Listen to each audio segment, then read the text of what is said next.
Okay, alo mingla babia. Channel Sagama Pure Dadio. Chini Jomi Job Bobia. Channel Kura Matin 9 Dadio, Miaibo no. Radio Le Channel Nalevari. Gaja Myanmar democracy in a very chip. Myanmar Nangay Taya Wabio in a very chip. Hello, Chino, your Lenny, Pokuri. Dredo, Chino, Sagapio book, Chini the Kuyola, Bilu, Chino Pio 9 day. Jame, Chino Piome, Sagago, Chino got constantly tabi Pio Gene. Manalu Hune, Matea Hugo. Pe Piata Kema, Lemacamba, Busu, constantly in a Pio Gene, ya. Stella. Camaro Nine, Jada Leshime, Jada Leshime. General Gado, Pena Shin, because specialization, the outfitted to it. General Piome Sagalundiga, Mayswido, Camaro, the change giant, Nila Leme, General Piona, General Araka Media, General Pioga Bibi, Cano you are.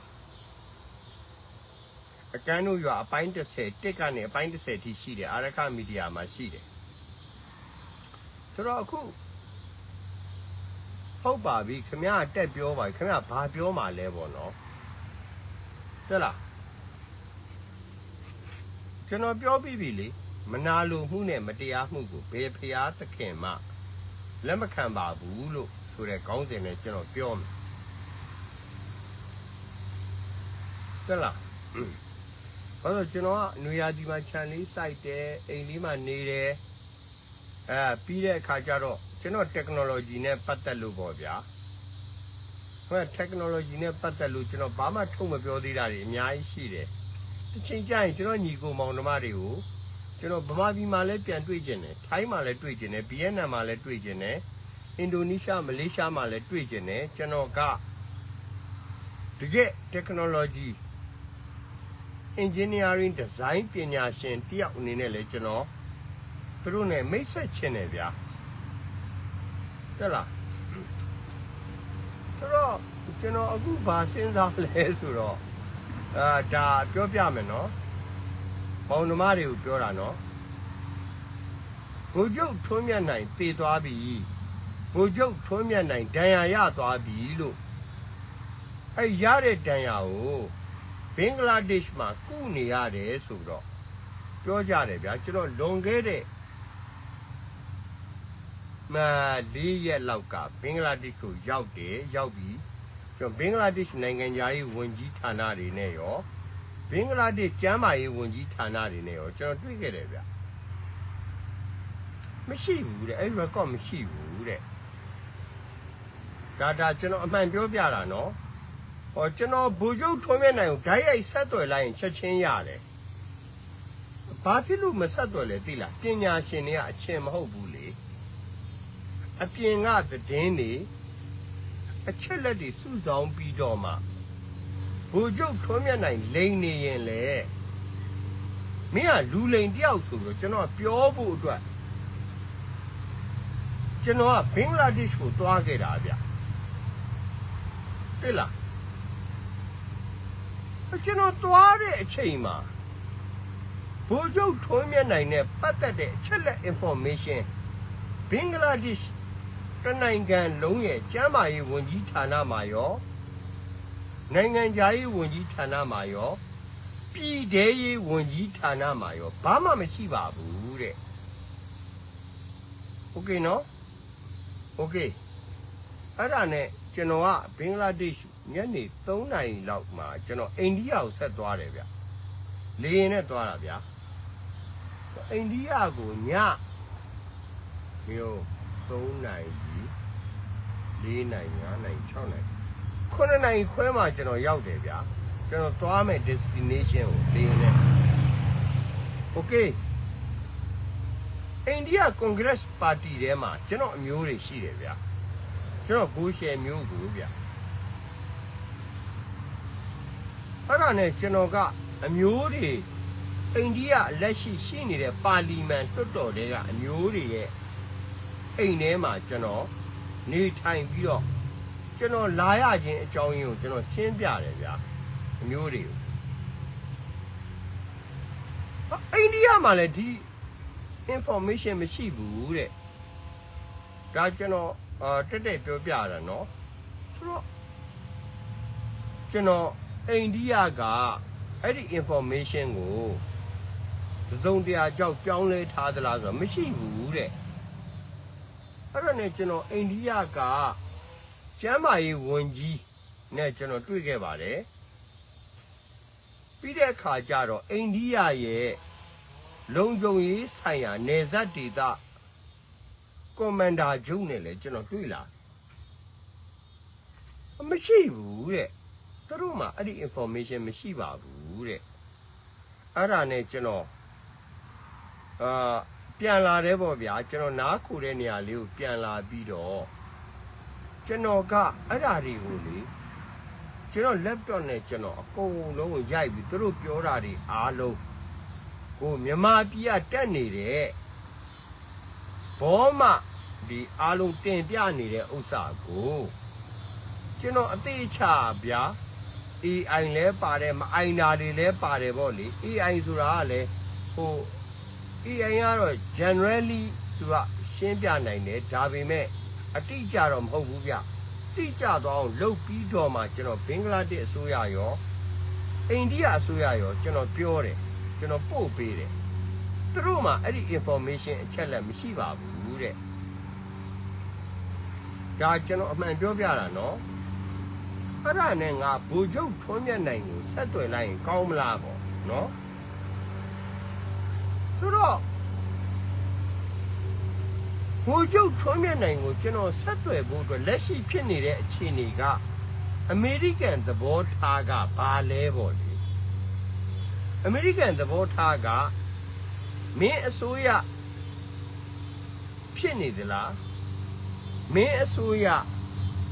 မဖြစ်ဘူးလားပြီးတဲ့အခါကျတော့မင်းကိုတော်လှန်ပုန်ကန်နေတဲ့သူကဘယ်သူတွေဖြစ်နေတယ်ဆိုတဲ့အယူဆ၃ခုရှိတယ်ဗျာကျွန်တော်တွေးတယ်ဗျာတွေးတော့ဟို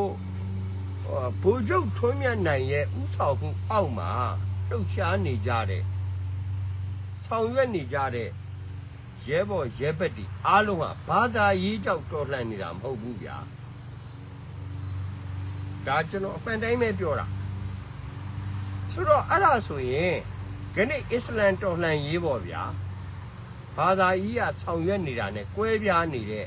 ကိစ္စကိုကျွန်တော်အင်ဂျူတော်ကိုပြန်ပို့တယ်ဗျဒါကျွန်တော်တက်ပြောတာဆိုရင်အဲ့ဒါ तू ကဘာပြောလဲဆိုတော့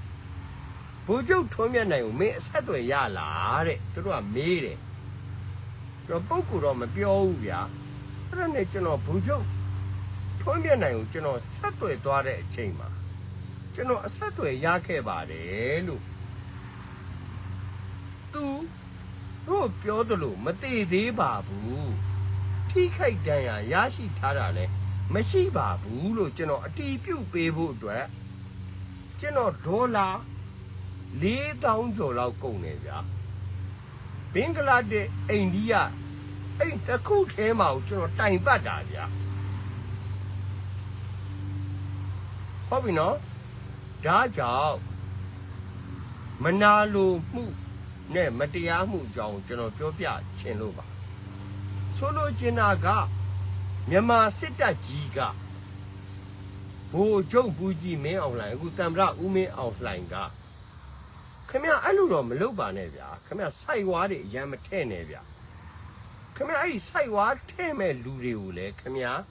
မပြောင်းမြင်ပေးနဲ့ဗျာဒါတွေကအမှန်တရားမဟုတ်ဘူးဗျာကျွန်တော် IIJ လေ International Investigation Journalism ဗျဆိုတော့ကျွန်တော်တို့ကဓာရီအကုန်လိုက်တယ်ဗျာကဲဟုတ်ပါပြီမနာလိုမှုဆိုတာဘာကိုခမားတို့မနာလိုတာလဲလို့ကျွန်တော်ပြောချင်တယ်ရခိုင်မှာခမားတို့ပဲဟိုတယ်85စုံဆောက်ထားတာလေစီးပွားရေးစုံ6ခုလေ ဒါမဲ့ရခိုင်က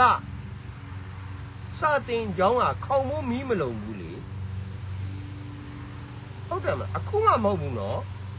အရင်နဲ့ဖြစ်ခဲ့တာကိုကျွန်တော်ပြောပြတာပါဆိုတော့သူတို့လည်းသူတို့ရဲ့ရပိုင်ခွင့်လေးသူတို့ရဲ့လုံခြုံမှုလေးလိုချင်တာဗောဗျာခင်ဗျအိမ်ကြီးရခိုင်ပဲရှိတယ်လေဗမာစကုံမှာဗမာကြီးအိမ်ဆိုတာမရှိဘူးလေဒါကိုလည်းကျွန်တော်ပြောခဲ့ပြီးပြီလေဒါဆိုရင်ခင်ဗျားတို့ဆုံးရှုံးသွားတဲ့ဟိုတယ်ဇုံတွေခင်ဗျားတို့ရခိုင်ပြည်နယ်ကိုကြားဖြန့်နေရောပေါင်းပြီးရောင်းစားခဲ့တဲ့မြေဧက9,800,000တောင်ရှိတယ်နော်ဖူးလီလိုက်မောင်မောင်ရဲ့ဝယ်ယူတီဆောက်မှုအတွင်းရေးမှုလောက်ခဲ့တဲ့အကောင်ကကျွန်တော်စီမှာဒူးထောက်အညံ့ခံပြီးတော့ဒီ data တွေပေးထားတာလေရခိုင်ပြည်တပြည်လုံးက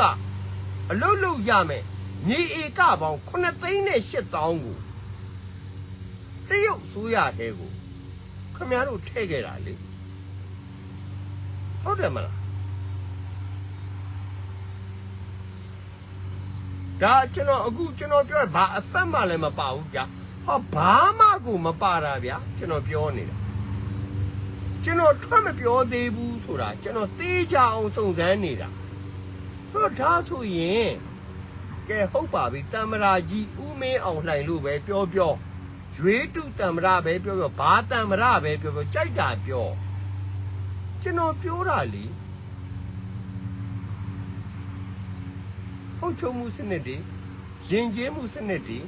စီမံခန့်ခွဲမှုစနစ်တွေကုန်သွယ်ရေးစနစ်တွေငွေကြေးသုံးစွဲမှုစနစ်တွေအားလုံးကအတူပူးပေါင်းဖြတ်တန်းလာတဲ့ဒီကြောရိုးကိုထုံးမြတ်နိုင်ကိုလည်းငါတို့ငယ်တိတ်နင်းမယ်ကဲဘိုလ်ချုပ်ထုံးမြတ်နိုင်ပြီးရင်နောက်တစ်ယောက်လာရင်ငါတို့ငယ်တိတ်နင်းမယ်ဆိုတဲ့ပုံစံမျိုးနဲ့စဉ်းစားနေတာကမှားနေတယ်လို့ဒါကိုပြောချင်တာ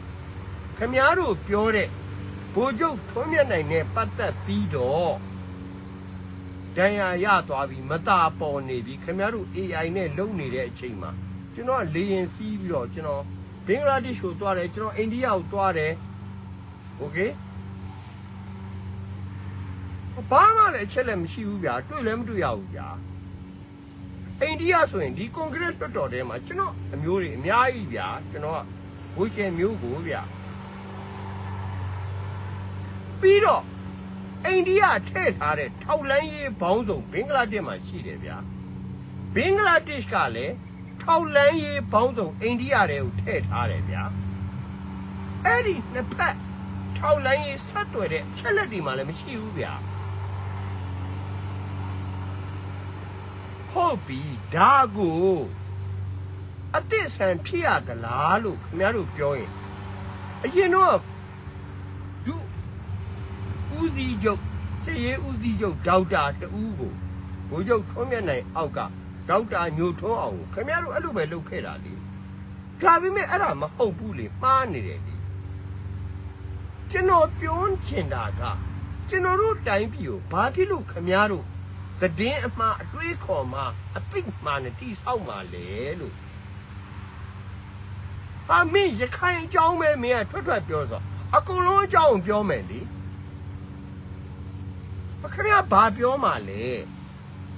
ကျွန်တော်ခေါင်းစဉ်အတိုင်းပဲလေမနာလို့မရှုစိတ်မဖြစ်နဲ့မတရားတာမလုပ်နဲ့ဆိုတော့ကျွန်တော်ပြောချင်တာကခင်ဗျားတို့ကလည်းဖက်ဒရယ်လူချင်းလေသူတို့လည်းဖက်ဒရယ်လူချင်းတယ်လေဘာဖြစ်လို့ခင်ဗျားတို့ NCA ရဲ့စောက်ပေါ်တွေ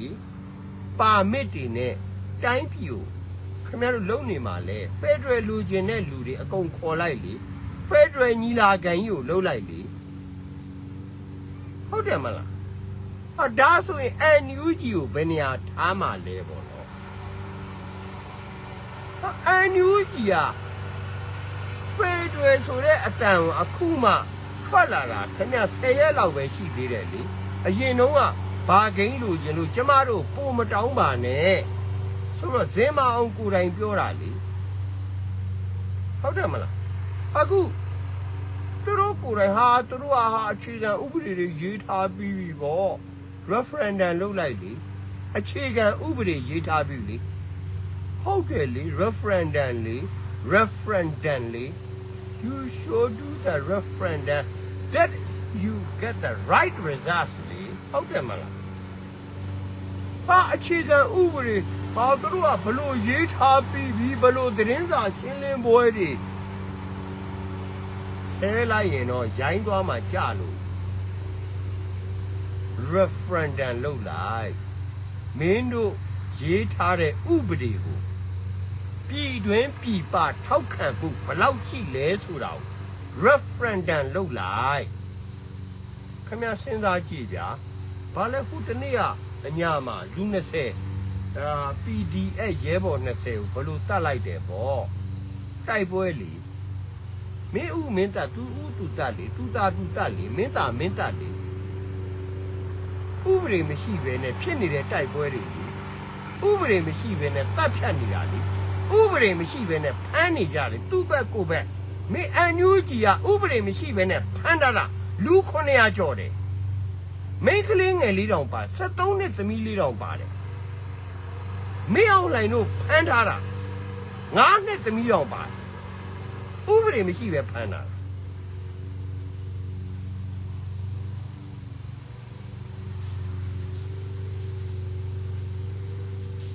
ဟုတ်လားဆိုတော့အန်ယူဂျီမင်းတေးကြပြီလားမင်း referendum လုပ်လေမင်းနေမြေဒေသတွေဘယ်လောက်သိမ်းထားတာလဲမင်းသိမ်းထားတဲ့အပေါ်မှာစန္ဒခံယူပွဲမင်းလုံနိုင်ရင် that's okay လေ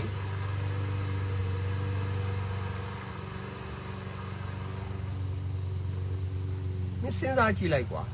ဟိုပန်းဆဲလို့အဖေကြော်နိုင်ရကြီးတယ်သူကအပန်းဆဲလို့အဖေနဲ့ဘူချုပ်အောင်ဆဲတန်းတဲ့တော့နီပေါ်တွေရောနီပိန်းတွေရောຫນွေဦးတွေရောထားတာနော်ဒါမဲ့အဲ့ဒီကောင်ကဖာကောင်းလောင်းကစားသမားအပြဿနာကတလား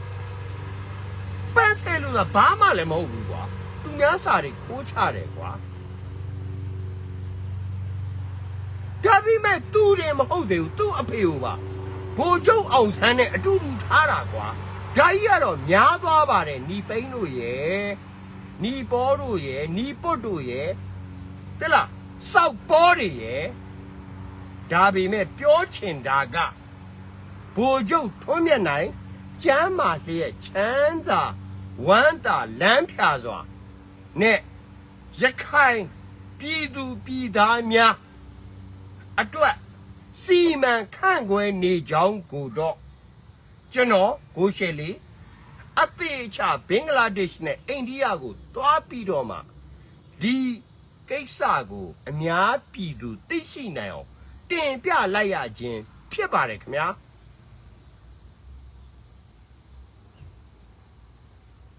ကျေးဇူးတင်ပါတယ်ကိုရှယ်လီပါဗျာ